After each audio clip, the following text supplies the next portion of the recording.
Okay, I'm Jim Heavner. I was born in 1939. And I would say also that I'm honored and grateful to you, Mike, and Susan Newberry, who's up there taking these pictures, that you are at this stage in my life giving me a time to do some recollections that I hope will be beneficial to my grandchildren's children. I didn't have the opportunity to know my grandparents very well because they died when I was just a really young kid. And I'm fortunate to know my 6 wonderful grandkids pretty well, and they've probably heard enough grandpa stories, but I really regret not having had a better chronicle of my parents' lives and my grandparents' lives. I've really regretted that, and so I'm hoping that maybe this will be meaningful to those kids, because I'm so blessed, and I mean this not in some sort of hyperbolic rhetoric, but very literally, that if you know my 3 daughters, I'm 3 for 3, and then at a time when marriages are challenging, 3 sons-in-law who I would take as sons, and 6 granddaughters, or 6 grandchildren, 5 granddaughters and a grandson, all of whom are fabulous, healthy, competent, capable people. I got a sister who is in every way an inspiration to me, and the best wife in the world. Now, all of that is true, and that's not just me. Everyone who knows any of them or all of them agrees with me on that, and that makes me so extraordinarily fortunate.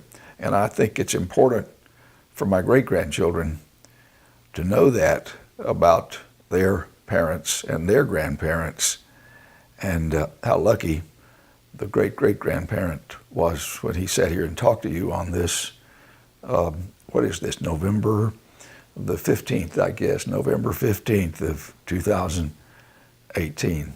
17. 2017. Don't well, make it I any was worse. always There we go. I was always a little ahead of That's my time. okay. Well, let's go back and let's start Okay. your story. You're born in Sure. 1939 in Kings Mountain, Yeah. North Carolina. Let's tell people where that is. Yeah. Kings Mountain is a small textile town in southwest North Carolina, about 30 miles west of Charlotte is the way most people would know it. We would say it was between Gastonia and Shelby. And it was the big city just slightly up the road from Bessemer City, where Don Curtis was born, and he and I knew each other from high school, and so I've always pointed out to them that I was the big city guy, because the population of Kings Mountain was 7,203 in 1957 when I left it. It was a wonderful place to grow up. If you'd like, I can go from there to the sort of the first memories that I have of Kings Mountain. Tell us about that, and it's in Cleveland County. It's in Cleveland County. Yeah, but you were there a short period of time before your family actually moved. But tell us a little bit about your mom and dad. Yeah. Well, my mom and dad grew up, and if you think about it, I was born in 39. They were born about 20 years earlier. So if you think about that, they had their formative years during the Depression, and in a small hardscrabble town in the South, it was all textiles. It was interesting. It was they would probably demographically be described as poor. I don't have any recollection of them ever talking about being poor. I can remember that they talked about having to leave school early because they needed to work. In that era, in that culture, in that part of the world, that was not so unusual. And if you're living the way all the other folks are living, and you've got a home, and you've got food on the table, and maybe a couple of hogs in the pen out back, and some chickens, and a garden, and a grocer that liked you, and a church that you belonged to, where you found comfort and were welcomed, then it was really a pretty. They would say that their version was that it would be a pretty good life and would probably be offended if anyone thought of them as poor. And they were great parents.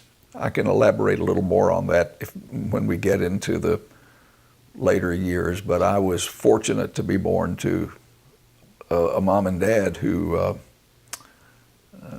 just every single thing about it makes my heart overflow with joy at how lucky I was. Any other brothers and sisters? I have a sister named Carolyn. She was born, actually my birthday was September 30th, and her birthday was August 29th. And so that meant that I was still seven when she was born. And so when Carolyn was born, and my parents, indulging their only child at that time, let me name her, and I liked the name Carolyn, and that's how she got that name. And so I've always said that Carolyn was 7 years younger than I was, but in fact it was really 7 years and 11 months, and so she years later pointed out to me that I'm really 8 years older than she is, and she's just an extraordinary woman, just really very accomplished in her own right. Great leader in Raleigh, ran the Triangle's largest residential real estate office, and was president of the Raleigh Board of Realtors and active on the state real estate board, and has always been one of the smartest people I've ever known, one of the most interesting people that I've ever known, and I'm really lucky to have a sister who is with whom I have that bond. I say that literally because I'm at an age now where I observe that that's not always true in all families, and I have some pain for those folks who somehow don't enjoy their siblings as much as I have always enjoyed mine. So you're in Kings Mountain, and you're there about 3 years, and then your parents move because your dad gets a job somewhere else. Yeah. Tell us about that. So my dad was working in the mill in Kings Mountain, where wages were, well, they were just low. They were textile wages. And he got word that the federal government was employing carpenters on what he heard was some sort of secret project up in Tennessee. And he embarked on finding out about it and wound up going to Oak Ridge, Tennessee, where he became a carpenter on the Manhattan Project. The Manhattan Project was the project that the United States government and military had undertaken to develop the atomic bomb. We were in World War II, and there was a mad race to develop this bomb. The theory was well known, but no one had mastered the practice. And the United States was putting an all-out effort to get that before the Germans did. And the pay was terrific. And it sort of had to be because Oak Ridge was built on the side of a mountain in Tennessee, wrapped inside barbed wire, miles and miles and miles of barbed wire. And the life-changing experience that was for me is that when Mom and Dad, then Dad went first, and then Mom and I came there when I was, I believe, just turning 3 years old. So then, if you think back to it, if you're the federal government and you want the smartest chemists, physicists, and scientists in the world to come and live on the side of this mountain, to take this uranium and figure out how to turn it into a bomb, what kind of schools would you have for the children of the smartest scientists in the world? They would be federally government-sponsored schools that were the best that you could possibly imagine, and their children were the kind of children you would expect of families like that. And they were my classmates, and those were the schools that I went to from age 3 to age 6. And that changed my life, because then when the war was over, we moved back to Kings Mountain in 45, late 45. They put me in the first grade, and I was so far ahead of the class that they really didn't know what to do with me. And that had great benefits, and it also had some liabilities. And I have an abundant awareness, I think, of both of them. One is that the teachers were really indulgent to me. My parents could have moved me ahead a grade, but I was already the youngest guy in class and a small kid. So if they had moved me ahead another year, I would have been 2 years younger than most of the class and really a little kid. So I stayed in my class, and I was probably teacher's pet just about every year. So now you're back in Kings Mountain, and there's a local radio station there. When did you first get interested in any kind of broadcasting or media? Well, I would say that around age 11, and I think about that because I believe that that's the year, somewhere around age 10 or 11 is when the radio station went on the air. We probably ought to look that up, but I believe that's when it went on the air, around 52 or 53. And I was fascinated by that. At the same time that I was also had my first real job, other than riding with Dad was a dry cleaner. I would ride with Dad on his dry cleaning route a lot, and then he then owned a dry cleaner, and so I had that work experience. Dad had paid me sometimes 50 cents a day, but now I got a paper route at about the same time that the radio station opened, and my bicycle, it was almost like a divining rod. My bicycle took me to the radio station, to the sound of where this noise was coming from. And I remembered the first time I went there, I don't think I even went in the door. I went in and looked in the window, sitting on my bike, and I could see those people in there, and the microphones and the records. And I thought that just really looked like a lot of fun. Now, carrying papers, what paper did you carry? So I delivered the Charlotte News. Ah, there. It was my first sales experience, and it was a great experience for me, Mike. I learned a lot, I think, about me in that, because I was just a kid living a sort of a Tom Sawyer life, Boy Scouts, playing ball in the yard. You know, one of the many wonderful accidents in my life is that in that small little town we lived on the corner lot. And of course there was a right of way for the narrow streets, and this meant that we had the big yard. And the big yard was the place then that kids would come and play ball at our house. And so it was all I've always described very Tom Sawyerish and really wonderful. And then I had a chance to get this paper out, and I loved it. I sort of loved everything about it. And there are two things about it that come to mind. The first of all was the business part of it. And if you were successful in adding customers to your paper route, then you got little prizes. You could get you might get a pen, a Charlotte News pen, or you might get a sewing kit, or you might get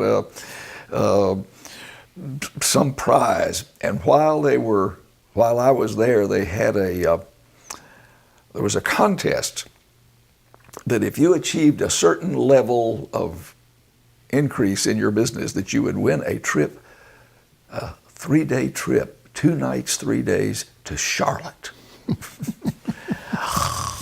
I was mesmerized. See, I thought Charlotte, you had to cross the Catawba River to get to Charlotte, and I thought it would be like going across the Atlantic Ocean. How far was it in miles? 30 miles. 30 miles. But you were going to go there. And I think there's a life lesson in that I think I would want to give to my grandkids and their kids. And that is that I can remember that I thought that was the coolest thing in the world, but I had a few of my friends, when I told them about what I was going to do to get more customers would look askance with a certain combination of sympathy and cynicism, suggesting to me that the Charlotte News was just taking advantage of me to get me to do something as stupid as going to Charlotte, and who wanted to go to Charlotte anyway. And I remember that really well because they didn't seem to share my excitement about it. And I think it's when I sort of figured out that this gee whiz thing is pretty good, because I doubled the route. Wow. 30 customers over a period of whatever it was, went to 60. And I struck a deal with the distributor, the fellow who would deliver the papers, and every week I would say, if you'll give me another 6 or 8 papers, or 6 to 10 papers each week, I'm going to go put them for a week on the porch of the people that aren't subscribing on my route. And then after a week, I'm going to come by and knock on their door and tell them that I've been the one sending them the News and Observer, and would they now, the Charlotte Observer, Charlotte News, and would they now like to start paying for it? Sure, 11-year-old kid, 30 cents a week. It's a nickel a paper, and it just worked. It worked. My dad was a dry cleaner, and when he came back from World War II, came back to Kings Mountain, he started working for the local dry cleaner, and he was a route man. In those days, everyone sent their clothes to the cleaners through a route man. It was like the delivery man. And I would ride with Dad in the summertime, particularly on those hot days, through all the towns, and so the doors would be open, and there was no air conditioning, and you could hear from one side of the house to the other. And my dad's name was Plato Heavner, Plato. And Dad would knock on the door, and they would say, "Who's there?" And he would say, "It's Plato, here to get you dry cleaning." Now, Mike, there was no qualifying of the prospect, no features and benefits, no pricing. It was, "Okay, just a minute." And then he would say, "When am I going to get them back?"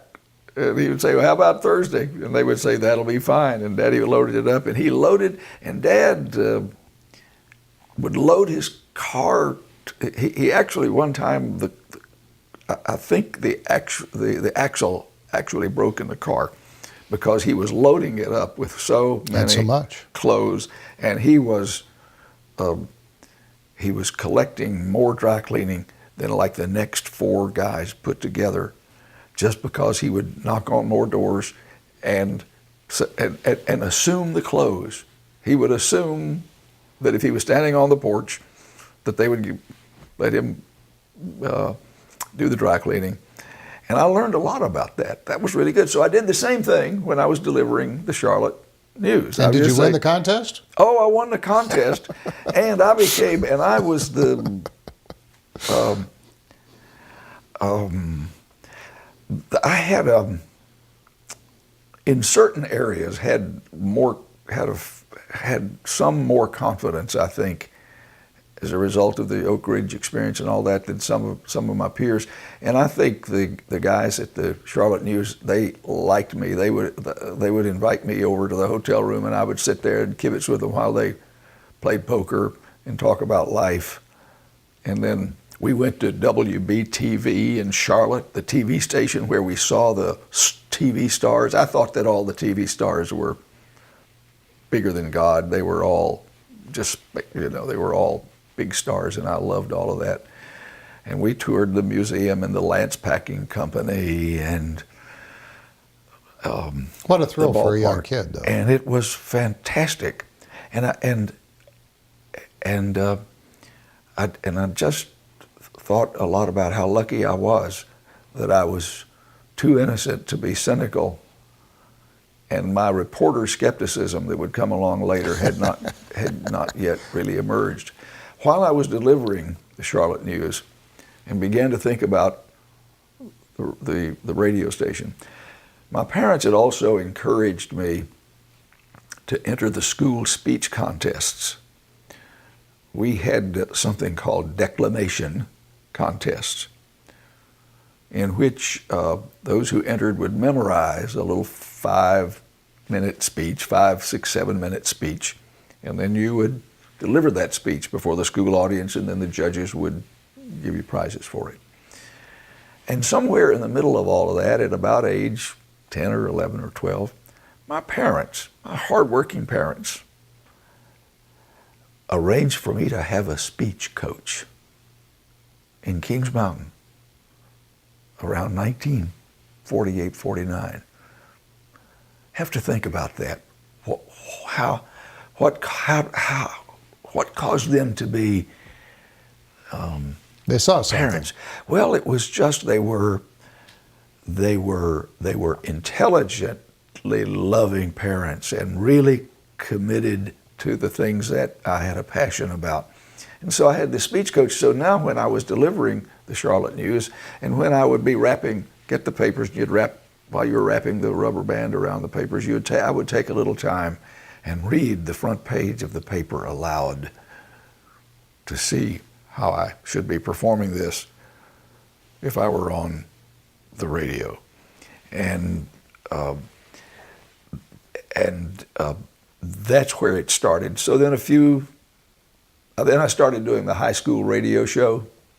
Tell us about that. I don't remember very much about it, except that we did a radio program that was on about once a week. Was it on WKMT? It was on WKMT. On the local radio on station. the local radio station. Yeah. And that got me in the door. Wow. And then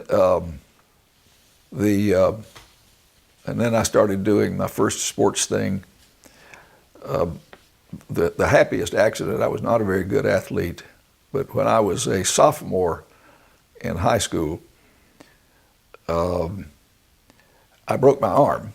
I was shooting a layup in the gym. The coach took me to the doctor, so now I've got a big old cast on my arm, and it healed very slowly.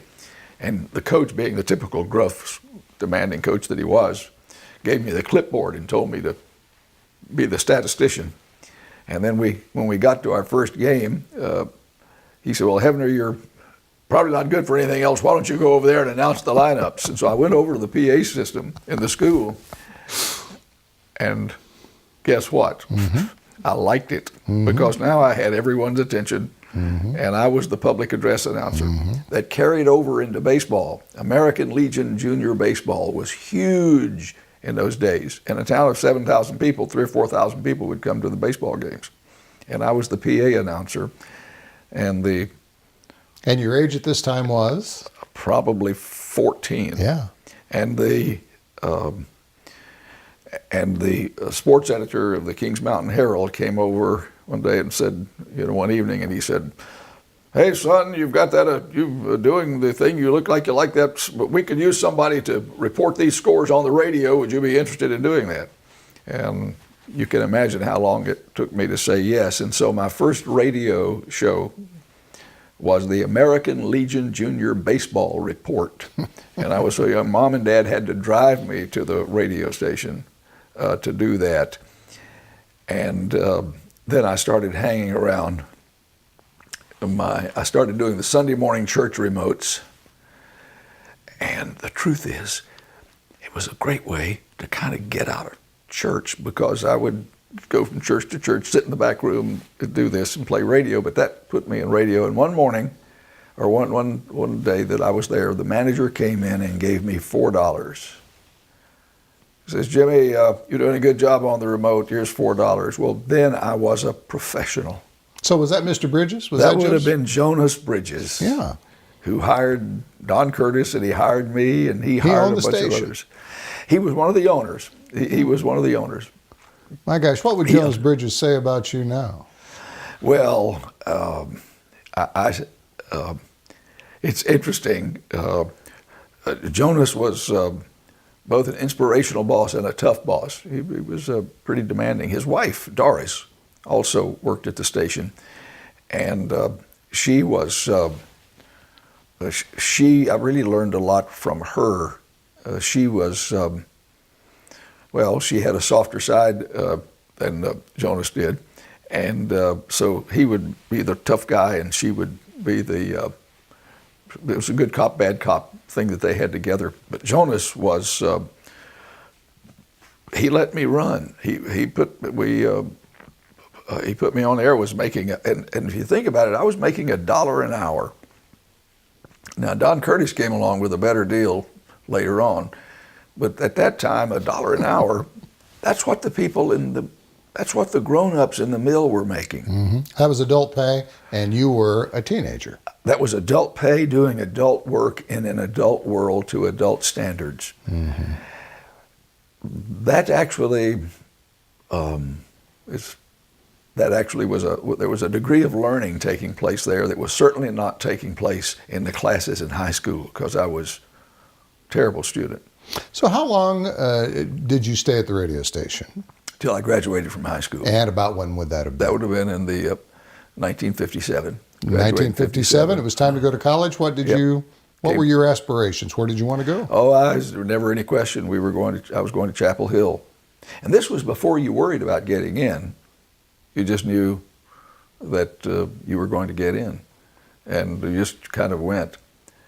It's I remember when I was about 11 or 12, I don't know, 10, 11, 12, riding around with Dad. We were talking about what were you going to do when you grew up, and I thought, well, maybe I kind of liked the idea. I already liked the media business, and maybe I would work for the Kings Mountain Herald. And I just remember Dad saying, no, son, you won't stay here. There's nothing for you here. And I said, oh, okay. And from that time on, the idea that I would come to school in Chapel Hill was taken as a foregone conclusion. And so I came here in 1957 and was about as unprepared for college as I could possibly be. So Jim, let's go back for just a second. You talked about going on to Chapel Hill. But let's go back when you were in high school. You also had a reporting job. Tell us a little bit about that. You were a reporter for the Charlotte newspaper. Oh, sure. I'd forgotten that. Yeah, those were... Well, if we think for a moment about the incredible experience I had in high school, that honestly was different from anyone else in the school that I knew about. And I think it was the beginning of somewhere along the way of a progressive understanding that I was sort of an oddity. The business school here got interested in that years later, and at the time, I wasn't thinking about that. I just wanted to do. I just had a curiosity, and I thought that I wanted to be a reporter. And we started with just calling in the scores on Friday night to the Charlotte Observer. That was an extension of what you were doing on the radio. Yeah, and announcing. And then I was wrote an article for either the school paper or the Shelby Star. I'm not sure which. I think it may have been for the school paper. And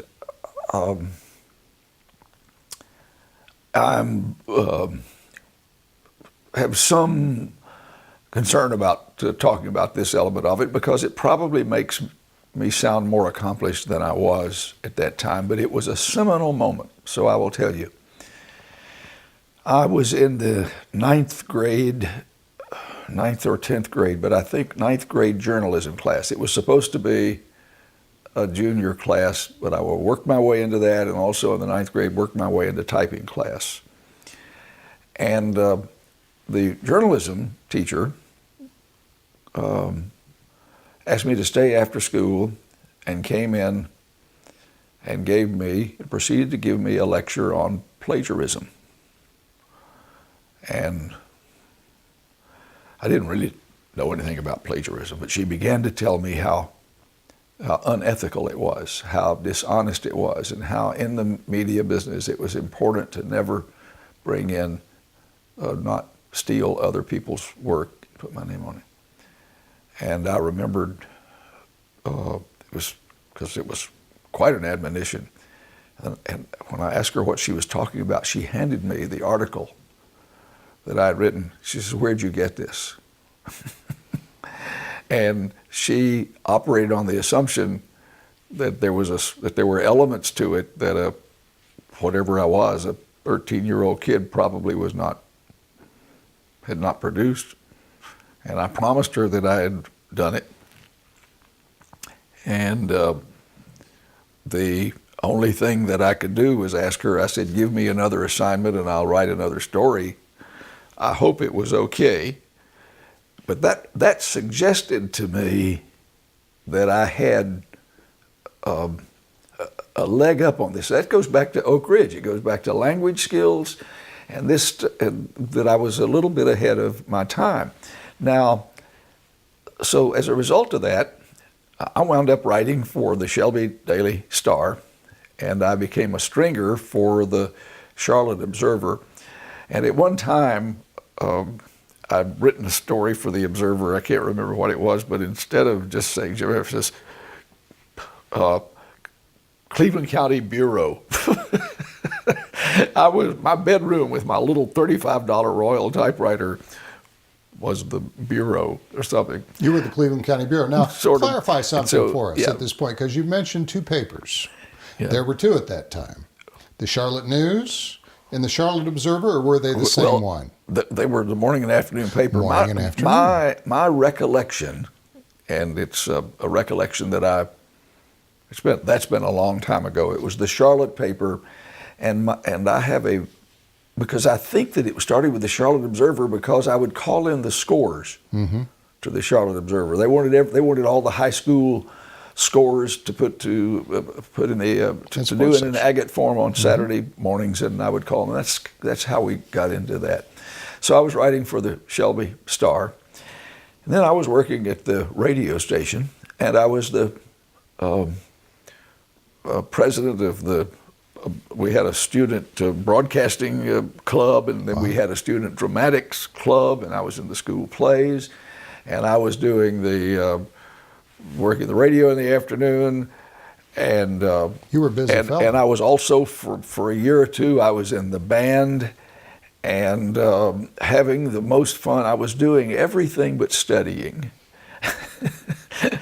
and I was just blessed that I had not had a particularly distinguished high school principal, but in my senior year, had an extraordinary principal, Ernest Lawson Brown, and it was very important because I think he saw that something in this kid who wasn't going to class very much. I was in school, but I was working on projects, and the teachers didn't like me not going to the class, and he was very helpful in giving me life lessons about the importance of my making a commitment to the classes where I didn't think I was learning anything because I was too busy learning at the radio station. And he would take me downstairs to the boiler room, and we would sit on milk crates where he could smoke and talk to me about life. And he then went on to become the superintendent of schools over in Lexington, for the county in which Lexington, North Carolina exists. And so we sort of kept up a bit during my time in college. He would come here for continuing education things and always look me up, and was a fairly important early mentor to me.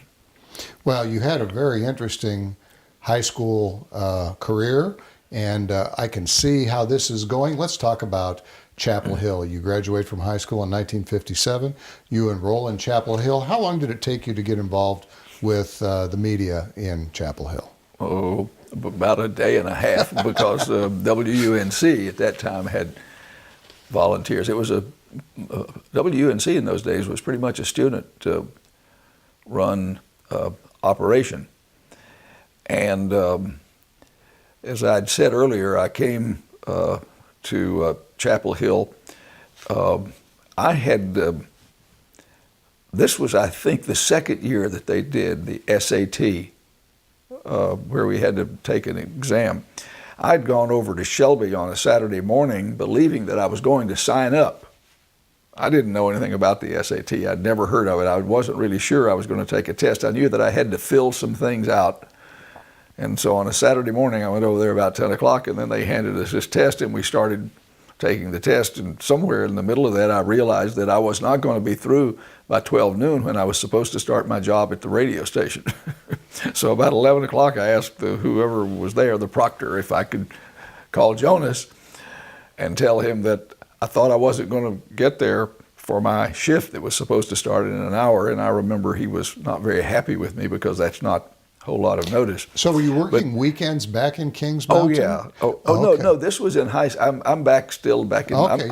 I'm having the first University of North Carolina experience was when I took these SATs. Oh. So in the middle of all of that, I thought, well, this is good. I've now done what I needed to do. Well, it turned out that I had a terrific SAT score. So I showed up here with teachers' kind of high expectations, and they placed me in English 2 and placed me out of a few of the first things. But I was clueless.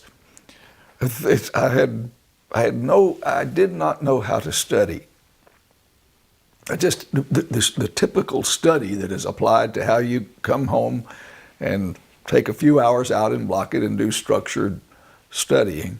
And so my first semester at UNC was a bimodal existence. I started working immediately. First 2 or 3 days, I went to WUNC and I read, and they said, yep, you can do this. And so I started working evenings. I'm not sure whether it was every evening, but it was. And this was the campus radio station. It was WUNC. It was a big power. You could hear it, power radio station. Run by students at the campus, but it had quite a reach. That's right. We had a campus person, but the whole thing was run by students. All student volunteers played, and it was classical music. It was all classical so music. So the format was classical music. Yeah. It was run by the students at UNC Chapel Hill. Yes. But it had a tremendous reach throughout North Carolina. It certainly did throughout the Piedmont, I would say. Yeah, because it was what we now know as a Class C FM. And tell us again, what were your jobs there? What were I you was an announcer. You were an announcer. And that worked fairly well because you were playing music and you would have ostensibly some time for study. And so I did some of that. But I had the housing office, and this is sort of critical to that first experience in Chapel Hill. It was really a bad time. The housing office had made a mistake, and although I had planned to live with Harold Jackson from Kings Mountain, who was a sophomore and would have been a year older than me, they misassigned someone else to the other spot in that room.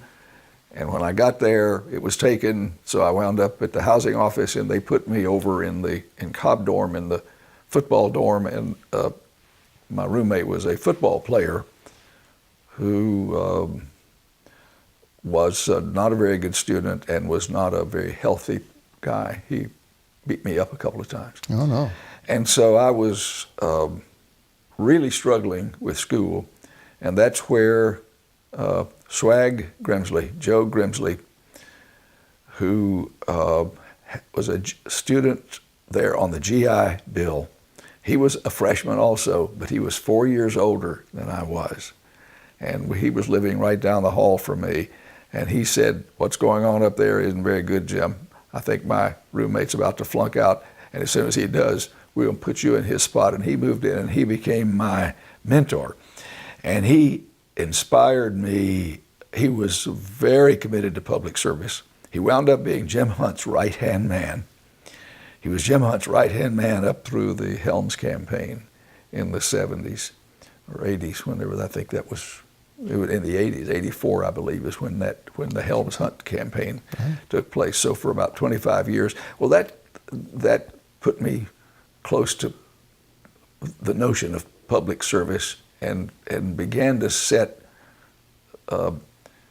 it sort of opened the door to some things that were going to come a few years later when I had a chance to work at CHL. So I worked at the WNC. I then had a chance to go in the spring of the year. I took a job at the News Bureau, working for Pete Ivey, where I was where you did all the things. I was a proofer. And this was at the UNC News Bureau. UNC News Bureau. The UNC News Bureau. In those days, the news was cranked out on those waxy, I think we called them Surlocks machines, and then we would proofread. And I learned about proofreading. You would read each of the stories out loud to one of your colleagues. Then it was all over. We would run them off on the machine, stuff the envelopes, and then we would take them to the post office. And so then I was in the Chapel Hill in the professional media business, so to speak. And and then through the spring, my classwork improved spectacularly with Joe Grimsley as my roommate, who saved my life. He saved my life. Had Swag Grimsley not been there and not existed, I might not have made it through that first year. The ball player who had beaten me up a few times, he was thrown out of school sometime in the spring, and he was long gone. I can't even remember his name, but I remember that it was a pretty terrible situation, and Swag rescued me. So then I heard a rumor that one of my classmates said that WCHL had a couple of students who were graduating. They hired students, and I went out there in the spring and applied for a job. And who did you meet with? Did you meet with Sandy McClamrock? Ty Boyd and Sandy McClamrock. Mm-hmm. And they own CHL. Sandy owned WCHL, and Ty Boyd was his manager. And wow, I mean, it was just unlike anything I had ever seen. What was the format of that radio station? Well, we were a good music station. What and does let that me mean? say that a little slower. We were a good music station. What's sort of funny about it is that CHL really always was a nursing bed for great talent. Ed Myers, who was on his way from graduation to Charlotte to WSOC, then on his way to WTOP in New York, and then Barry Clark, who was the son of one of the sort of legendary announcers on WBT in Charlotte. He went on to the Voice of America. I mean, these were really big-time talents, but they were finishing their senior year, and I was coming in after my freshman year, and of course I just was in awe by their talent. And I can just remember that Ty told me that we only played good music, and all I did was start playing the music that I didn't have any idea what good music. Well, I didn't know what that meant, but I just played what Barry and Ed played, and it turned out that they were playing all their favorite jazz. The year they were really playing music that Ty didn't like particularly well, so he brought me in. We had a discussion of what good music was. So what would be some of the songs that you played then? Well, it was all four freshmen: June Christie, Stan Kenton, Andy Williams. It was kind of what they might call later on. It was MOR. Right. It was a middle of the road music of your life, kind of. Yes, but it was. We certainly were not playing rock and roll. As a matter of fact, I developed an affinity for music from the 40s because we played a lot of big band music. And I think we did that. That was, if we go back on it, it was probably not terribly well informed because later on we came to recognize that as programming according to personal music prejudice of the owner. But the community loved it, especially older people. So did you have a regular shift at CHL? I was an announcer, and I think, Mike, I got that job because I was willing to stay in the summer and work. Mm-hmm. The way you got the job was you went in, read 5 minutes of news and 5 minutes of commercials or something, and you would take your application and wrap a little rubber band around it, and a little 3-inch reel, and throw it in a pasteboard box where all the other applicants' tapes were. And while I was in the room, I would sneak a listen to a few of them, and they were really good, a lot better than I was at that time, but I don't think they were available. So I got the job. And working for Ty and Sandy was the happiest accident that could ever possibly happen. I was ready for them, and they made me feel like the king of the world. They were just they were great bosses. Well, that's true. And did you continue with them through your time at Chapel Hill? Yeah, Sandy was on the town council. He subsequently, 4 years later, ran for mayor and was mayor for 8 years. And public service was seen as a part of what you were supposed to do. And Ty was simply the most exuberant, positive, effusive person maybe I'd ever known. And he just every day would tell you how terrific you were, as he would then grab you by the nape of the neck and give you a little lecture on some things you could do better.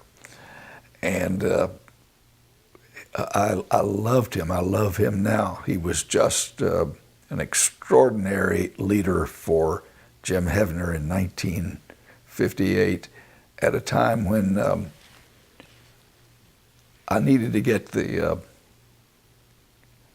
Kings Mountain rough edges knocked off, and he was terrific at that. And then Sandy, who was the mayor, who was on the town council and owned the station, Sandy was in a lot of ways the opposite personality. He was as quiet as Ty was effusive, but he had a bearing about him that caused you to want to please him, because I had seen him. That we're talking about folks who are 10 years older, 10 to 15 years older than I was, and that makes a big difference when you're there and you're still 17 years old. So great mentors. Just great mentors. Well, how did you have time to go to school? Well, I didn't have. So therein lies the rub.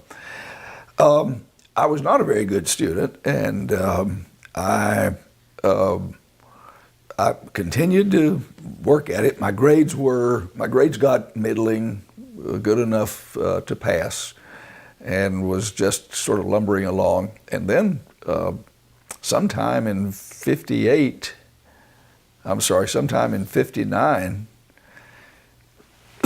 somewhere in there, Jack West, who was graduating from UNC, should not start that again. Jack, who was graduating, UNC, was the staff announcer at TVD, and he said, they've got this evening job open for a staff announcer. Would you like to do it? And I went over, read for that job. And this was WTVD TV. TV. And tell us who owned WTVD. And it was owned at that time, I think it was in the process of being sold at that time by Floyd Fletcher, who was another one of the sons of A.J. Fletcher.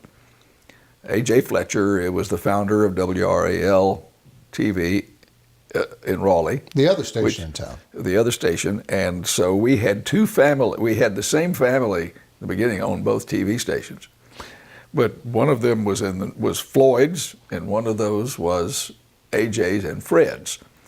And in that family, AJ, who was a wonderful, brilliant, wily, also with a very eclectic, since he was great on the radio and also loved the opera. He founded the North Carolina Opera Theater, and a really brilliant entrepreneur.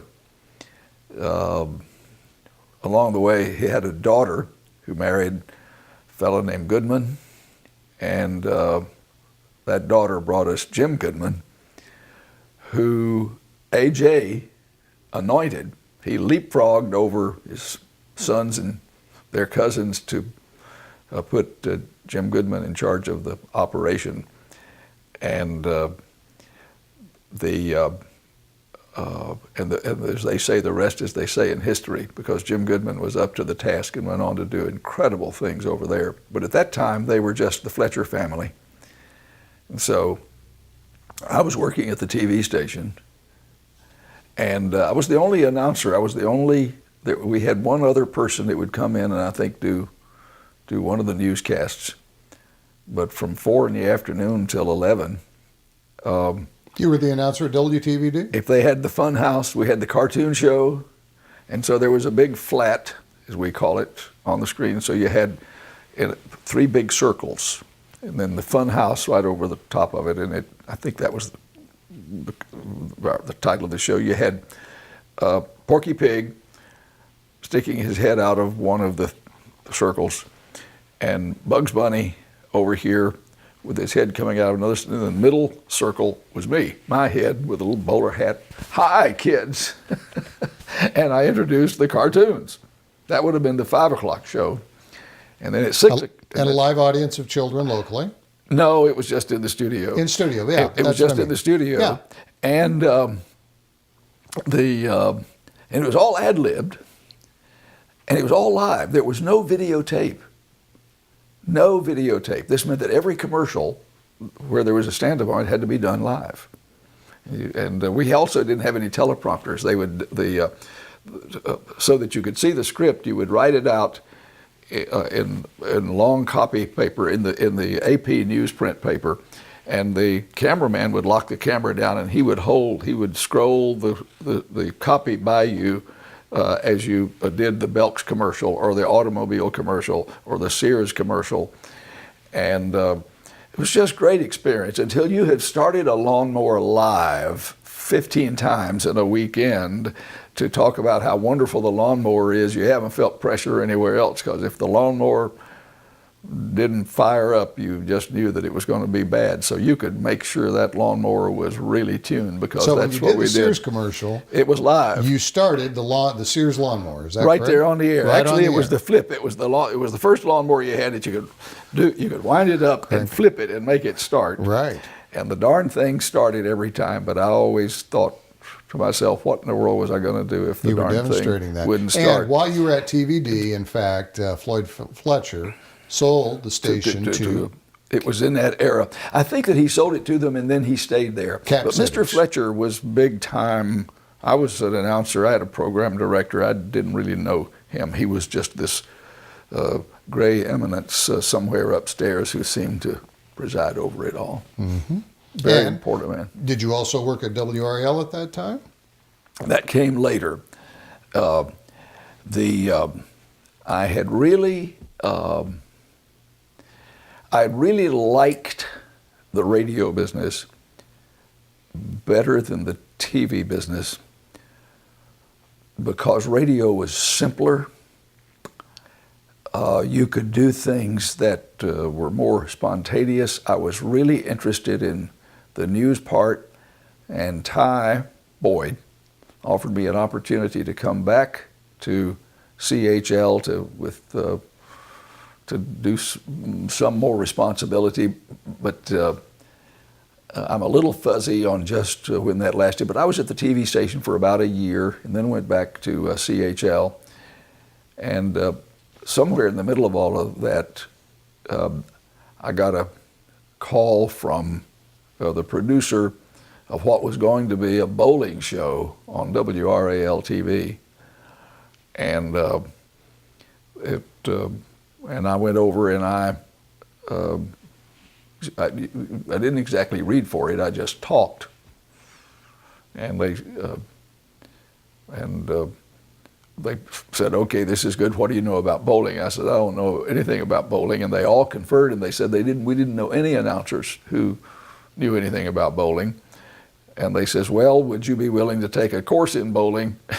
And I said, "If it'll put me on TV live on Sunday night, and I'm still doing the WCHL thing for Ty, that is just as good as it can get." And so they sent me to Bethesda, Maryland, to a 5-day bowling instructor program. So I learned all the language and all the things. And so not only did I become the host of North Carolina's first, and I might say only, live television bowling show, but I also became a certified American Bowling Congress bowling instructor in the process. And what was the name of the show? It was just live from Sportland, something to that effect. And was Sportland a bowling alley? It was the bowling place in Raleigh. They had one in Raleigh, Durham, and Rocky Mount. And so the show was actually done live from there. It was done live in Raleigh. So how did they get the live signal out of Sportland? I have no idea. But you were there, and you did the show every Sunday night at 6. Yeah, and it was all, again, it was all live. That we had heard rumors of this videotape thing that they were entering, but this meant every commercial was live. It was just an incredible experience. I was 19 or 20, maybe 20 So years you were a old, TV personality, and then 20. during the week, I guess, you were on radio on WCHL. Yeah. And that went on for a few years, and then opportunity knocked. Yeah, actually, it gets a little complicated in there because I was on television. The owner of the bowling place actually hired me away from CHL at what was, at that time, really a lot of money, and it actually helped a little bit with school. Somewhere along the way, I'm not sure I when. I can't really put my finger on it. I could go find it. Classes got to be less and less, and as I say, I'm still a student. I became a much better student after I quit being a student than I was when I was a student. But I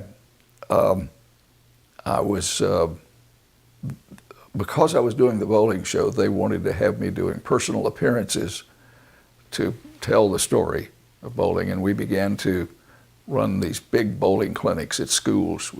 Bowling clinics for 400 kids in PE classes at gymnasiums around, and we filled up the bowling lanes. It was a pretty successful program, and that's what I was doing in 1961. And about how much money did someone of that stature make at that time? I don't know, probably $100 a week. And that was big money. Yeah, I think because at the TV station, I think I'd been making $70 a week, Mm-hmm. and I think it was maybe 65 or 75 at CHL, Mm-hmm. and that was about the going rate. I remembered that the director at the TV station, who passed out the checks, when I first got there, thought I was a little uppity because I was making more money than the director. And it was, I think $75, $85 a week there. And then I got, and then 61, lightning struck, the happiest accident in the history of the world, because it was the first time I was rescued. AMF, which was producing all the equipment they were built. Bowling was a huge thing in the bowling 60s. manufacturer, AMF. AMF, it was 40 people. They were eyeing me to do what I was doing here, to do that nationally. And it was a lot of money, but I mean like triple the money. And I really didn't want to do that. I just wasn't excited about it, but the money sounded great. And then Ty Boyd, about whom I've told, Ty Boyd, on the side while we were doing everything else, he and I were broadcasting the UNC baseball games. And one afternoon, we were sitting there. It had we were in a rain delay in the game, and Boyd looked over at me and he says, "Hev, I've got news for you. You are not going to be working for the bowling people 2 months from now." And I thought, "What are you talking about?" He says, "I am Grady Cole, who was a broadcast legend. He had been on WBT for 30 years, would have 60 shares. You know, like 2/3 of all the homes in the Piedmont Carolinas listen to Grady Cole every morning." And he said, "He is retiring, and I'm going to get his job, and you are going to get mine." 21 years old. Wow. And I went. And it was just the most exciting thing, and I never looked back. And your title was? Well, I was assistant general manager, program director, sales manager. There were 4 employees, and Sandy was off being mayor, and the civil rights era was taking a lot of his attention. So you ran the show? And so I ran the show. I was doing it. So, Ty Boyd moves on. You become the station manager with many, many hats at WCHL, 21 years old. Yeah. Unbelievable. Yeah. And almost, it would be interesting, anyone who knows anything about the business could, if it followed what I'd been doing, could follow what happened, because the truth is that it was a huge responsibility in my eyes, because I really felt that the burden and the opportunity of a station that really was important to the community, but also where we could get a lot of good talent, and trying to find my way was a challenge at that age. And and this is a I think was a time when I learned a lot that I was able to I think process later on as an important lesson about how people can learn. Because Sandy was away being mayor and distracted, he was not there every day, and this meant that I was figuring it out. I talked to Ty a lot. I would go to Charlotte to ask for his input and advice on issues that I was confronting, trying to figure out. But I had an opportunity to learn the business of running it at the same time that I was figuring out how to do it. And I could fill a book with the things that I did wrong. I mean, some of them just egregious, just really stupid stuff, but you tried it. And because Sandy was away being mayor, he wasn't there to observe it or scold me, which I don't think he would have done anyway.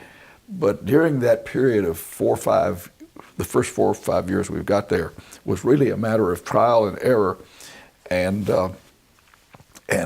it was a time, I think, of just enormous growth for me. One of the things that I think served me extremely well and became a linchpin to the success that we had when we started building an organization is that Ty, when he hired me, said, "Jim, what we're doing here at WCHL, we're hiring the most talented people that the radio station can afford." And he said to me, now I suspect that this is rhetorical hyperbole, and I'm pretty sure it wasn't the truth, but he says, "Jim, if you weren't here, you would be at NBC, which is where you're going to be someday. But for here, we've got you," and he would say, "You're first a student at the University of North Carolina, but he says, you're the best talent that this radio station can afford for $1.25 an hour," which was 10 cents more than the minimum wage and more than I'd been making at the News Bureau. So I was excited about that. But what we set into motion was the idea that we weren't interested in full-time professional journeyman announcers who had, you could imagine there were lots of those in small-town radio stations. We had a small-town budget. But because I was a talent groupie, and I mean that in the literal sense of the word, that if you're hiring people who you believe are smarter than you are, and I believe that I was, they may have been a little younger than I was, but not much. If you're hiring people who are smarter than you are, then you treat them that way. And we just had the talent that we brought in from the radio stations, to the radio station, from the university, UNC, and from Duke. The CHL's on-the-air product in terms of the performance of the air people would have played in any town in the Carolinas. I mean, they were great, just great talents. 1960. Yeah. You're 21 years old. Yeah. You're the manager of WCHL Radio in Chapel Hill. Yep. What was the format like? Turn the radio station on in the morning, what would I hear? You would hear what we called good music. You were still doing good music. And it was middle of the road, we would say. And did you have a news service? If the Beatles would sing us, if the Beatles had a hit, we would play the Andy Williams version of it. Oh, okay. Mm-hmm. So he sang Yesterday, I guess, is that what you're saying? That's right. Yeah. So we would, yes. And who was the news service? Was there a national news service? There was an AP wire service. AP wire service. As a matter of fact, we never got a news network until we went full time. It was a daytime radio station. Okay. Signed off at sunset until 1968, and then when we became full time in '68, we were able to get a network. So, remarkable experiences, growth, trial and error, and then, after you've been in the job 7 years, you got a chance to buy a part of the station. Well, after 3 or 4 years, Mike, I could probably take a half hour of your time describing the remarkable business model that we had for how we sold our advertising. In the beginning, we sort of sold the advertising the way that my dad had picked up dry cleaning. We went to see everybody every week on Monday, Tuesday, and Wednesday and said, "Would you like to buy some spots?" And if they wanted to buy a few spots, we would play them on Thursday, Friday, and Saturday and start all over again next Monday morning, calling on everybody to go sell some radio spots. Now, tell me one thing right there. Yeah. How much was a spot on WCHL in the 1960s? Well, one thing that was very important, Sandy was absolutely committed to the rate card. Nobody was off the rate card. and when I got there, we moved it from, because I was looking forward, we moved it from 90 cents to $1. And the spots were $1. For 30 seconds? Were $1 a piece, that's right. Now we had, and then we began very quickly, and somewhere I think that I figured out that no one cared, and just an audacious move, somewhere about the second year, about 18 months, we went from $1 to $1.50 in one jump. Wow. Lots of lectures, but nobody quit. Well, first of all, no one was spending very much money with us. But sales were growing, and progressively, I became immersed. That's when I really became a great student. I started reading everything about the advertising business, everything about the broadcasting business, and everything about sales that I could learn. And somewhere along the way, the concept of consultancy selling, of understanding a client's needs, understanding a prospect's needs, and building a radio campaign for them that wouldn't be just for the next week, but for the next year, was a process that we began to put into place, and it was transformational because we were doing a better job for the advertiser in giving them campaigns that were really made a lot of sense in relation to what they perceived their brand position to be, and it also took less time because you'd set up the program for a year and change copy progressively as you needed to, and in some cases we would write copy for the whole year. Well, the advertisers loved that, and it was a bit ahead of its time at that time. And then I, after 4 or 5 years, decided that we had to grow. And the first salesperson that I hired was a miserable failure. I'd hired a banker. It was a stupid idea, stupidly executed. And I spent a lot of time thinking about how we would go about training a salesperson. And I went over to the business school and to talk to some of the folks that I knew who'd counseled me, and talked to them about the business of how we go about becoming professional in the way that we go about doing this. And we discovered the concept that we were an intangible, and then how do you go about marketing intangibles? That led us to study some businesses that sell intangibles, insurance business, this sort of thing, bonds, other things. And out of that, I developed a program that really just took the modules from those industries and plugged them into the broadcasting business. And I wrote a sales training program that we plugged in that was, it was pretty good. And as we were polishing that up, I would always go to the Radio Advertising Bureau sales clinics because Sandy had told me, go to those clinics, boy. They're real good. You'll learn a lot. Well, I would come back and they were idea clinics, promotional ideas. They were not really very good about sales training, but I got to know the people from RAB. And on one of my trips to New York, I was trying to vet this, and I went up there. I just would see them, and I asked them to size up the program, size up what I'd written, and tell me how it might be improved. Well, nobody had done anything like that before, and they said, "Wow, this is pretty good." And they put me. They asked me to be a speaker at their management conference, and I did one of those. And then they asked me to run their nationwide sales training programs for them, and I was 27 at the time, 27, 28. Well, so we spoke in New York, probably did it for 2 years, 20 cities or so. And what I told Sandy at that time, I said, Sandy, they would like for me to do this, and they were paying me a lot of money for it. And I says, if I continue to have the radio station meet these numbers, because sales were growing up, is this okay with you if I go and do it? And Sandy was very laissez-faire. He said, yeah, because the numbers were more aggressive than he would have projected. And he said, yes.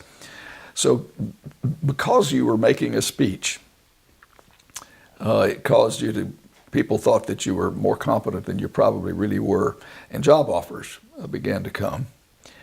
And Sandy, when he had hired me in 1961, said, well, it's $125 a week, and if all this works out, maybe I'll sell you some stock someday. Well, that just sounded good to me.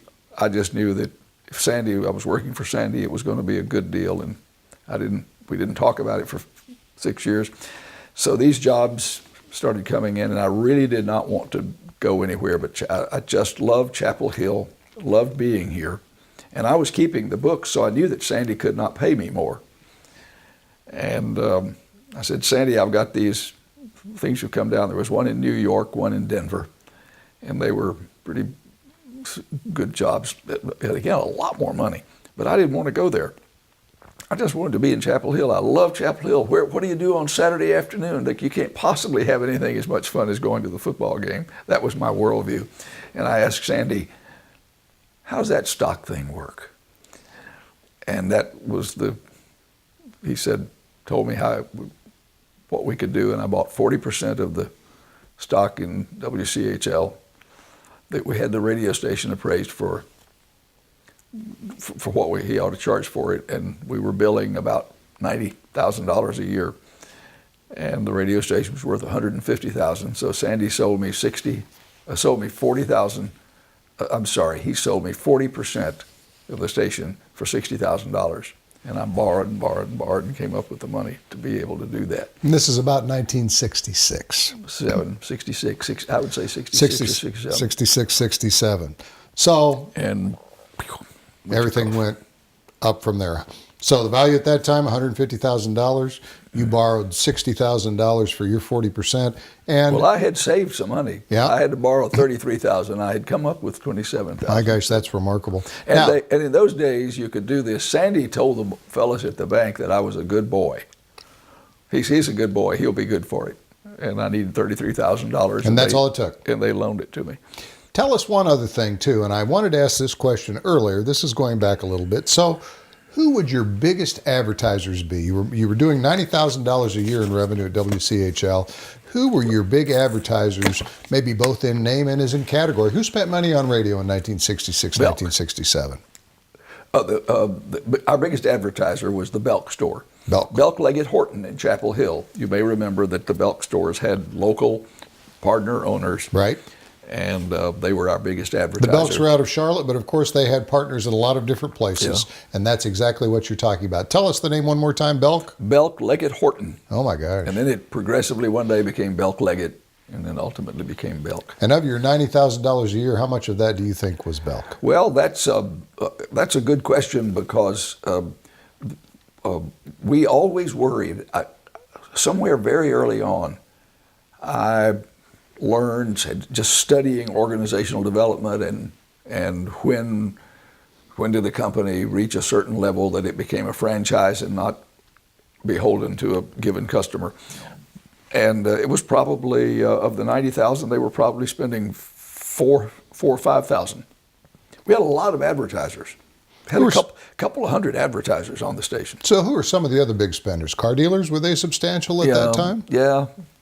Somewhat. The big spending car, the big bombastic car dealer thing had not quite hit yet, but the Chevrolet dealer was a big advertiser. The Ford dealership. We did well with appliance stores because they got co-op. And co-op was big for co-op, radio. meaning the Maytag would pay for half part of it, the right. bill, or maybe all of it.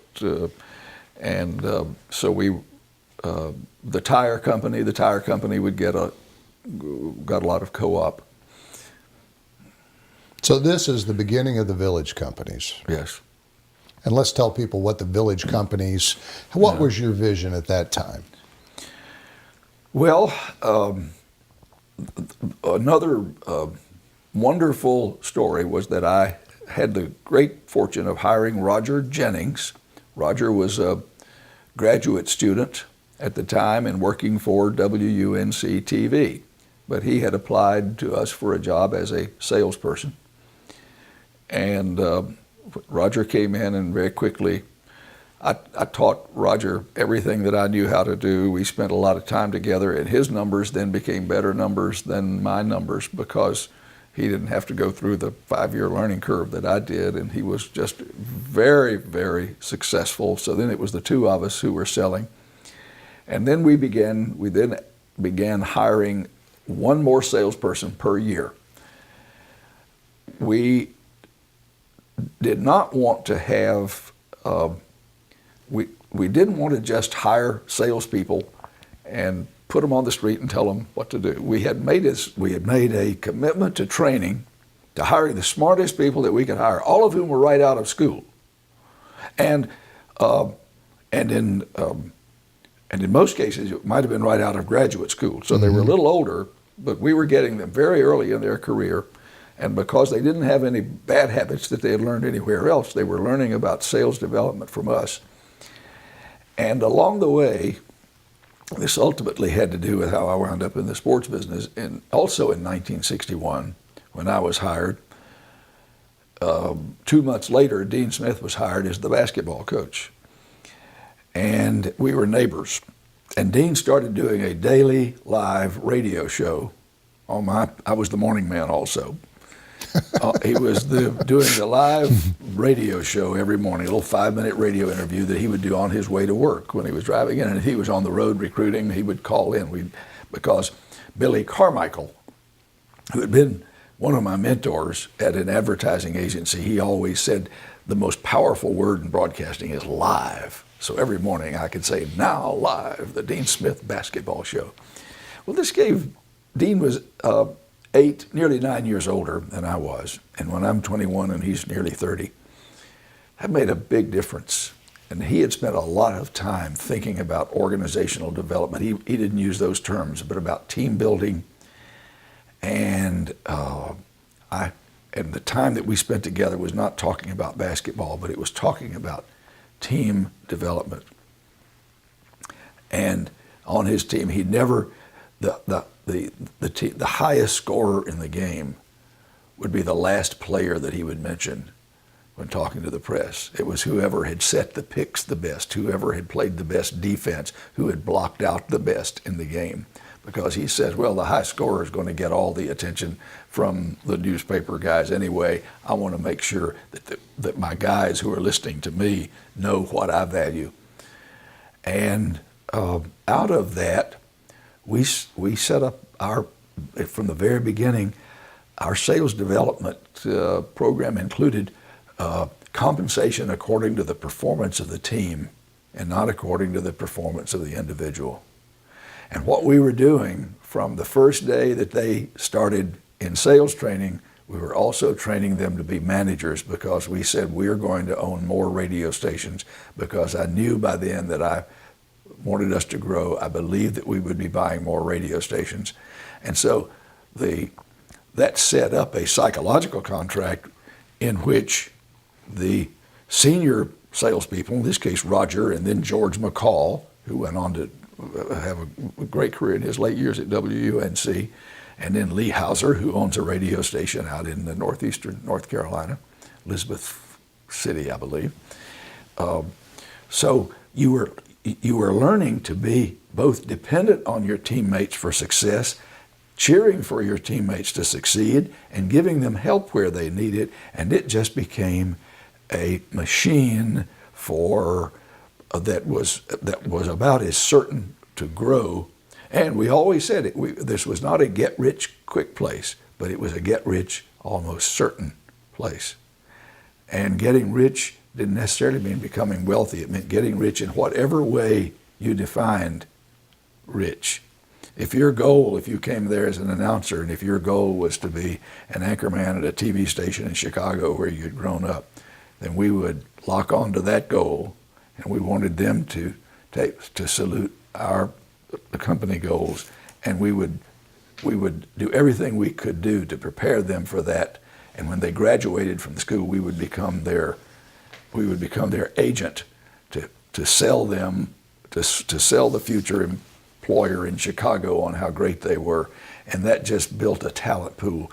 And Mike, the talent pool that we had was extraordinary, and there was a really, I think probably likely a unique commitment to team sales development that nobody else in the business was doing. And that was our secret sauce.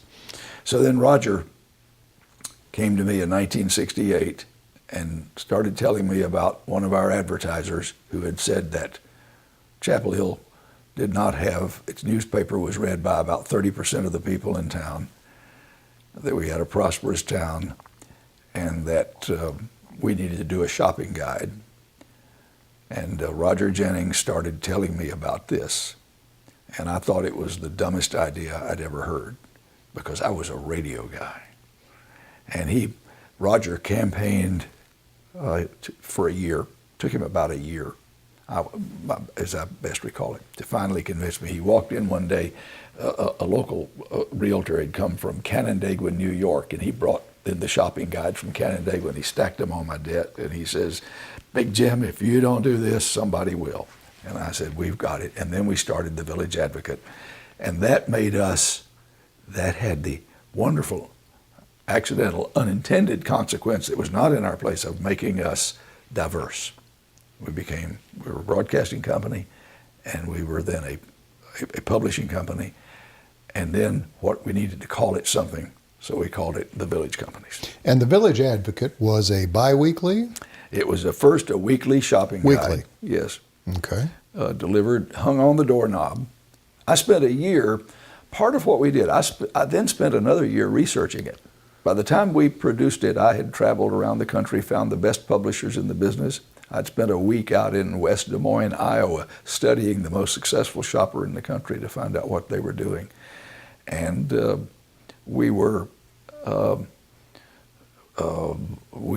was like, as you can imagine, it was hard clawing at the first. But local advertisers, local businessmen, they had confidence in us, and progressively they came around. And then the tipping point was we got the supermarkets, we got the chain stores, and after that it just took off like a bullet. And for 25 years or so, it was a Chapel Hill staple. So Jim, you had a wonderful opportunity at 21 years old. You were the announcer that introduced the Dean Smith Show. Did you know that Dean Smith at that point would become a North Carolina legend and really a worldwide legend in college basketball coaching?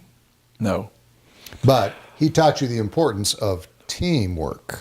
Yes. What I knew was that he was a very bright coach. He was different than any other coach that I'd worked with, and he had a cerebral approach to the team building business.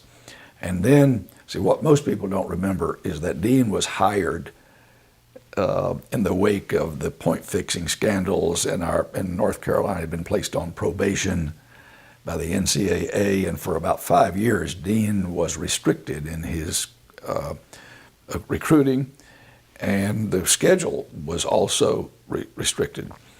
And so Dean's first year that he was able to recruit with no restrictions was the beginning of the team that he took to the Final Four 3 straight years. That happened to be when UCLA was the dominant team in the country, and nobody could beat UCLA, but we went to the Final Four 3 straight years. And I watched him grow in the course of all of that. Now, when did you start doing play-by-play sports with WCHL? Well, I was doing the baseball games, 61. In addition to the other things we were talking about, morning show and all that business, I would do the baseball games in the afternoon and fly around. We would go to Charlottesville. I would go to the Chapel Hill Flying Club. I would give them, I would pay for the gas, which would be $5, and trade out 10 spots, and they would fly me to the ball game and back. $5 to fly. And then Dean wanted the games on WBT. So Dean Smith does his morning radio show on WCHL. You're the announcer. Time progresses. Things are going well. You've become a 40% owner in the station, and Dean Smith wants his games on WBTV in Charlotte. Yeah. What happens? That came a little later. The progression was that Bill Curry, who was The legendary Mouth of the South was the play-by-play man for the University of North Carolina. Interestingly enough, for those who like to follow the little peculiarities of broadcasting business, if you go back in the early 1960s, there were 2 networks broadcasting the Carolina games. And I'd actually worked for a while with Bill Curry as his color man. I did the games with him for a year or two. I'd forgotten that until now. And what network was that? Well, there were 2 networks. There was the Tar Heel Sports Network, and there was the Carolina Radio Network. The Carolina Radio Network was owned by WVOT in Wilson, and I'll think of the name of that wonderful fellow in a moment. At any rate, so when Bill Curry was then hired away to WSOC TV in Charlotte, they wanted their fellow to be the color guy, so I didn't do that for a while. But then Bill, ultimately, at WSOC, he ultimately got fired. He was perhaps as brilliant as any person I've ever sat in a booth with. I mean, a genuinely brilliant person. He had a way with words. He was the best after-dinner speaker I'd ever seen, but he had an aberrational personality that just ultimately got him into trouble. And so I think that I don't know all the details. When he left, the rights for the Carolina games went to the G.H. Johnston Company, which was basically a house organ of the Texaco Company. And so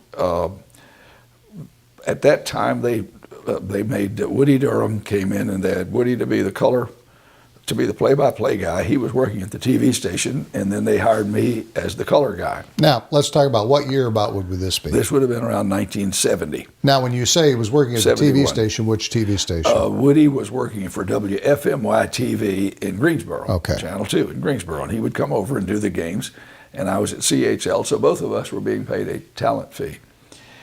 And so we were doing the games and enjoyed that. And then in the G.H. Johnston business model did not suit WBT in Charlotte. And so the games were on in Charlotte on the rock and roll radio station, Big Ways, WAYS, which was a lower power station at 61 on the dial, and WBT was the 50,000 watt clear channel at 1110 on the dial. And so along the way, Dean had said that he wanted the kids he was recruiting in New York City to be able to hear his games on the radio. But at that time, North Carolina State had David Thompson, and they were great. They had Norman Sloan was the coach, and those games were on WBT. And Dean felt that it was a recruiting disadvantage for Norman Sloan to be able to say that his games could be heard in New York City and Dean's games could not. Well, in the meantime, I had good relationships with the folks at WBT. I knew Jim Babb, who was doing the TV. He had run the radio station, and Cully Tarleton and I were involved in the Broadcast Association. And I told Dean, I said, Coach, I think we could figure out how to get those games on WBT if it's important to you. And he said, okay. And I said, well, what we ought to do, he said, why don't you see if you can put that together? So we went down, made a deal with the WPT guys, and the next year we had the network. That's how the network started. So that started the Tar Heel Sports That started the Tar Heel Sports Network. And about what year would that be? That would have been 1975, 74 or 75, maybe 74 for basketball. The first year, it would have been 75 because we did basketball the first year after NC State had won the national championship. I don't remember that. And it was a coup de grace, big deal in Charlotte for the games to move from one station to the other. And in that process, we then took over football and basketball. And the first year, our rights fee for basketball the first year was $10,000. And the next year we did football and basketball, and they charged more for the football rights than the basketball rights. The football rights were $20,000, and basketball was $10,000. So we paid $30,000 a year for the rights for the first 2 or 3 years. And then after that, it doesn't take long to do this arithmetic. We doubled the rights fee about every 4 years for the next 20 years. Until we kept it until the last contract was $2.5 million a year. Wow. To the university, $2.25 million a year. But it all started out, the flagship was WBT That's right. Radio. Well, they were the most important station on the network. We, of course, on our network, we kept saying WCHL, right. Chapel Hill. It was a great branding. So what other opportunity for stations were in the stations. network? Well, it was a very aggressive network. It was the largest network in the state. We had tons of people on the football network. One thing that we did that I was proud of, and I think the university liked it, we wanted every town in the state to have a radio station carrying the Tar Heels. And if they couldn't afford the rights fee, if we genuinely believed they were too small to pay us the $50 a game or the $35 a game, we had 2 or 3 stations that I think paid us $5 a game because we wanted those announcers on those radio stations talking about their Tar Heels. And that worked well. You know, you have been so influential in North Carolina broadcasting, a remarkable career, 21 years old, managing WCHL, becoming a 40% owner. I believe you eventually bought the station out. In what year would that have been? So we then then that started a growth spurt. Mm-hmm. Let's talk about your acquisitions. Yeah, we then started a growth spurt. I was in Boston at doing a sort of a I became a really good student. I've had 2 long stints of sort of industry-directed programs up at Harvard. And I was in Cambridge and saw a retail operation that I liked, and we were in the business of learning about businesses and companies and wound up duplicating it in Chapel Hill. So we started a little art store, art retail, dry mounting, that sort of thing. And that was the next thing that we did. Then we went to, in 1974, when we didn't really know that the interest rate was about to soar, but it was in the middle of a sort of a recession, we again poured out all the money we could borrow and bought an AM and an FM radio station. They were not paired. There was one AM owner and one FM owner, and we bought 2 stations in Lexington, Kentucky in 74. And that took us a while to absorb that. We then opened another couple of retail stores. We acquired the Triangle Pointer that was, because we were in the publishing business, that was the visitor information publication that we put in the hotels in the area. And then the Village Advocate then went from weekly to bi-weekly. Weekly. And we then started a printing operation when the Advocate, I didn't really want to be in the printing business. When the Advocate printing bill became big enough with the printer that we were using, we then put an annex on the back of the building, and the printing business became very, very profitable for us for the next 15 years, for as long as we had the Advocate. And then we started a company called the Mall Advocate, which was an advocate that just specialized in promotions for shopping malls, and that was a nationwide operation. And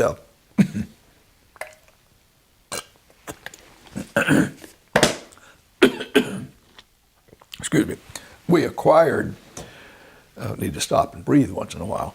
We acquired University Directories when it had two contracts to produce college campus telephone directories for 2 schools, UNC and West Virginia.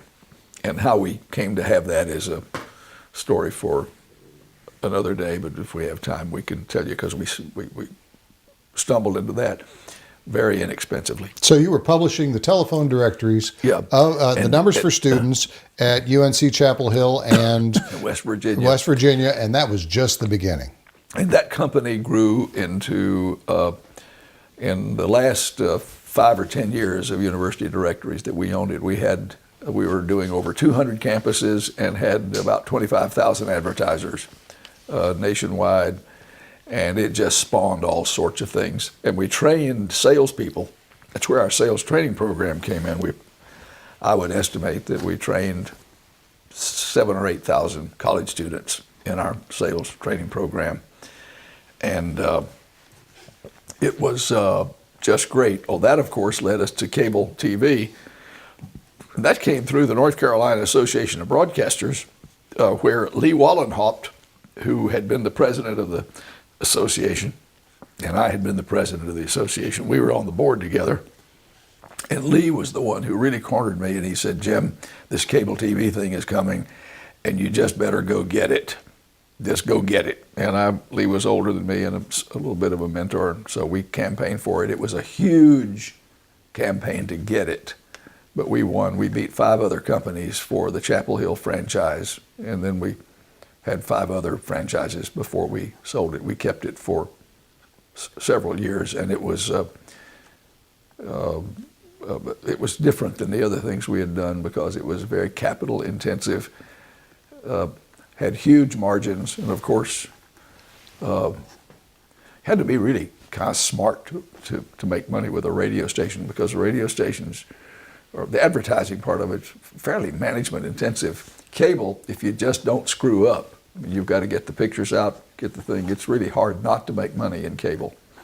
It was a huge opportunity for us, and we did real well with it. And you bought additional broadcast properties too, and I'm not sure in the pecking order with Lexington, but you bought a station in Burlington, North Carolina. Yeah, we bought a station in Burlington. Before we did that, we bought a pair in Wilmington. Mm-hmm.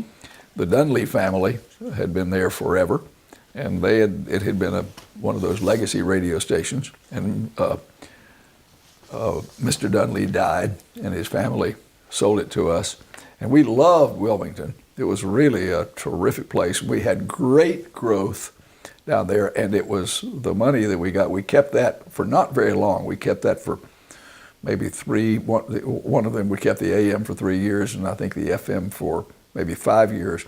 And that was the funding that we used to build the cable systems. All of our financing was internal. We never had any outside equity investors. Very interesting. Let's talk a little bit about your association and the North Carolina Association of Broadcasters. You were the president, I believe, in 1977. Is that correct? Yeah. And 77. Actually, it feels like it was a little earlier. I think it was more like maybe 75. But at any rate, maybe it was in there. Maybe 77. Okay, but it's a very tumultuous time. Yeah. Tell us what was going on then. Jimmy Carter was president. We had the Iran hostage situation. Inflation was picking up, and people weren't feeling great about themselves. Yeah, interest rate was 21%. It was a wild time. We were in the middle of what most folks called a national malaise, and Jimmy Carter seemed to feed that by talking about it in his fireside chats, in which he would talk about feeling our pain. And my sense was that we were spending too much time in being negative, and we were not celebrating the glories of all the incredible things that happened to be living in North Carolina and be an American. It's an interesting thing. If you, at a dinner conversation, if you ask folks at dinner, and I did this a lot in that era, if you could be anyone you wanted to be at any place in the world and at any time in history, who would you be, where would you be, when would you be there?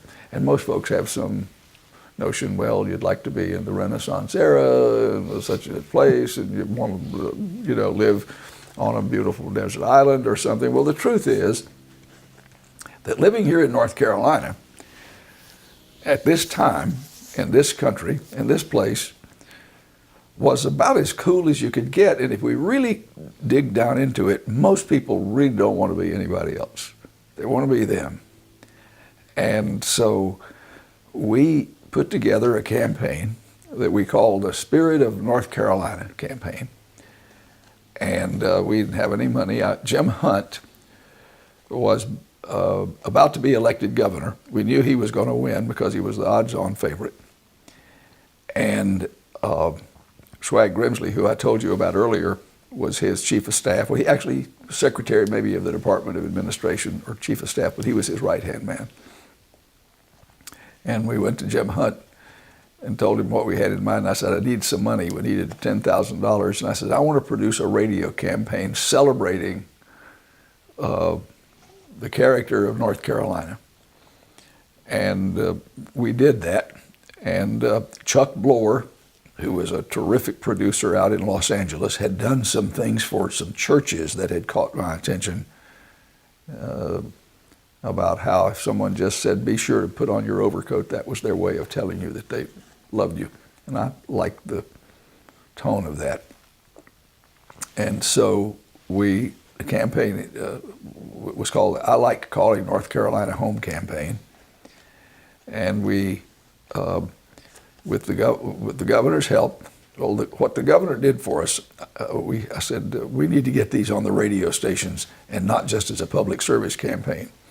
So he arranged for Governor Hunt, who was the governor by then, to have a reception thanking and honoring the broadcasters of North Carolina at the governor's mansion.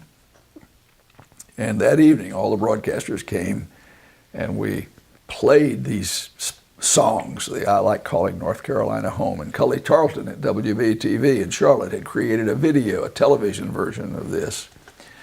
And we got the biggest speakers. We put big stereo speakers 6 feet tall on all corners of the place so that when we got ready to play that, it brought tears. It was just great. They were wonderful, inspirational songs. And so we would play those songs and the governor would cry. And we all cried because the governor was crying. Exactly. We thought we should all cry. And the governor says, I want you to play these on your radio stations, and here's my pledge card. And so he told everybody to sign a pledge card. How many times a day will you play this? Really? And so all the broadcasters, and then they took a card, and it was something designed to be handed to your traffic department, and we handed them the tapes, and they took their pledge cards and went home, and within a week it was all over every radio station in North Carolina. Oh my gosh. And it was, and within a month, everybody in the state could sing I Like Calling North Carolina Home And campaign. even today. It was terrific. 45 years later, 40 years later, Yeah. still, 1977 to 2017, which is today, you mention that and people go, I remember that campaign, and it was so great. Well, it was just fun. And It that really was Jim fun. Heavner. Well, and with the governor and the broadcasters, yeah. So what happened, Jim? The Tar Heel Sports Network became legendary. Yeah. Woody Durham, the announcer. We ultimately hired Woody full time to come over and be our sports director. Yeah. And he had an illustrious 40-year career. Yeah. Everybody that likes Tar Heel sports knows Woody Durham. And many other people, including Jim Heavner. What's the fairy tale ending of this story? Well, along the way, the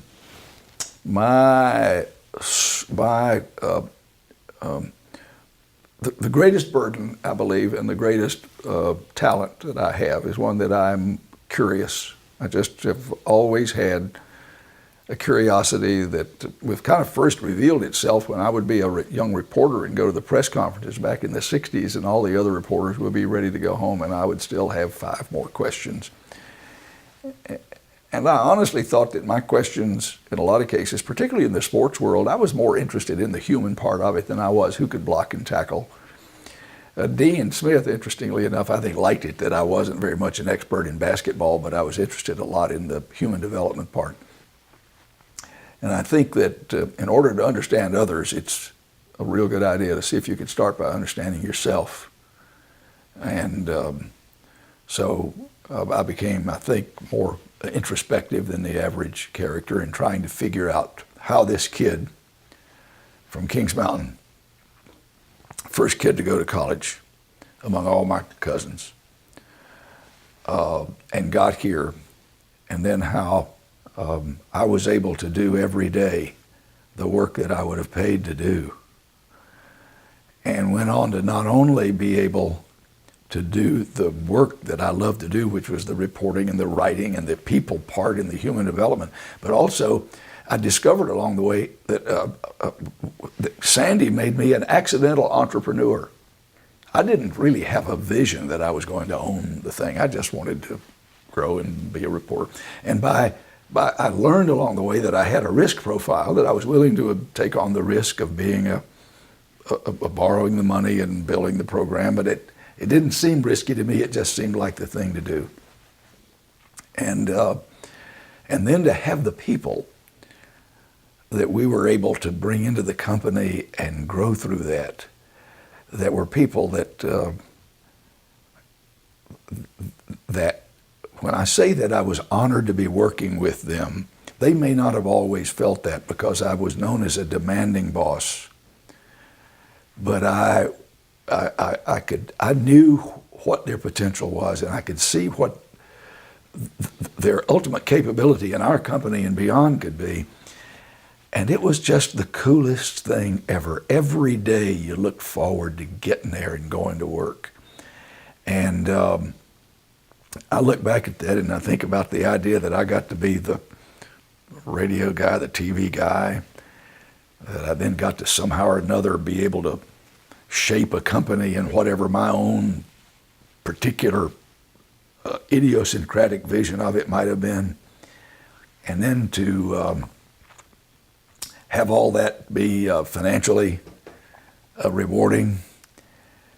When I say doing the work that I would have paid to do, I don't think that I am being terribly media-centric or being short-sighted in that view. Perhaps there were young people at age 11, 12, and 13 looking in the window of the accountant's office wanting to be a bookkeeper. And maybe there were others who were looking in the window of the retail store and looking forward to owning it, but I don't see as many of them as I see of us. Those of us who are lucky enough to have been in the media business are in a business that kids line up to do free. And I started out doing it free. And then one day I started getting paid. And then over the course of the time to get paid as beyond anything I would have ever thought about. I really had not actually thought about the extraordinary benefit of compound growth. An old minister of mine one time it was a part of a tithing sermon, I think. He said there are only 3 certifiable miracles known to man: biological reproduction, photosynthesis, and compound growth. And if you look at our company, we had some years where we grew too fast and we would burn people out.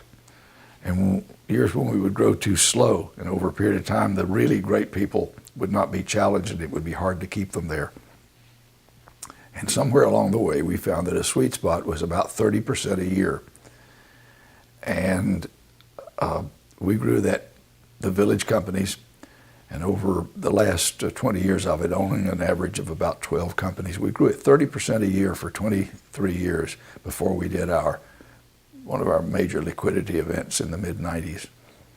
And then out of that, we were able to set up trusts to do things that give us a certain amount of financial security that we wouldn't have otherwise, so that at this stage in the game, I can now think about how much we learned and how much I'm still learning. Charles Crutchfield was the president of Jefferson Pilot Telecommunications. He was an iconic figure, and probably with Wade Hargrove's inspiration, I wound up being appointed to the North Carolina Agency for Public Telecommunications. And I was on that board with Mr. Crutchfield. And I was so impressed to be sitting on a board with Mr. Crutchfield. He was retired by that time.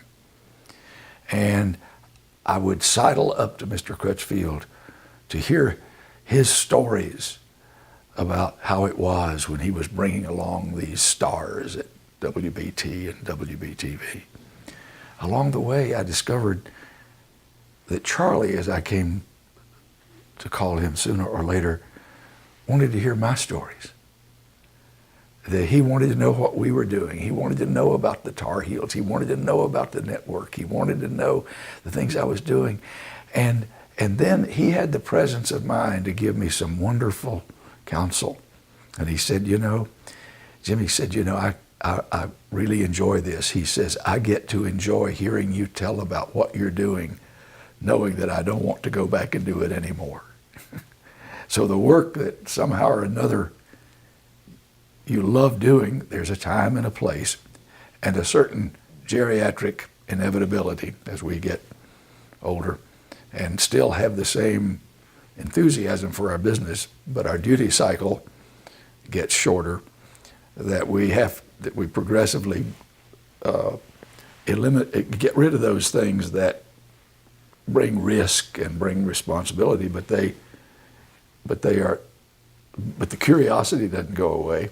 And so Charlie told me, he says, and so when you finish all this, he says, Jim, I'm a consultant in Charlotte and I do executive speeches and executive public relations and sort of executive coach management. And he said, it keeps me close to people in the business. And he said, you ought to think about that. So now we've sold all of our operational things. We've been through the typical bumps and bruises. We made a lot of money, lost some money, made money, lost some money. But in the end of the day, the benefit of being an accidental entrepreneur so far outweighed the risks and so far outweighed those sleepless nights when you were wondering if you could get the next thing started up. And Mike, if you know anybody who you think is luckier than me, I'd like to meet him. Because I think it's, really, if I'm not the luckiest guy in the world, I don't know who is. I'm working now on writing some stuff for my grandkids about all of this, and I don't know what we're ultimately going to call it. But right now I'm working on, the idea that I'm working on right now is that I think it's a story. It's the greatest life I've ever lived. And I'm really, really lucky. Well, thank you for sharing all of that with us today. It's a great story, and it's one that needs to be told. Yeah. Thank you. Thank you, Mike.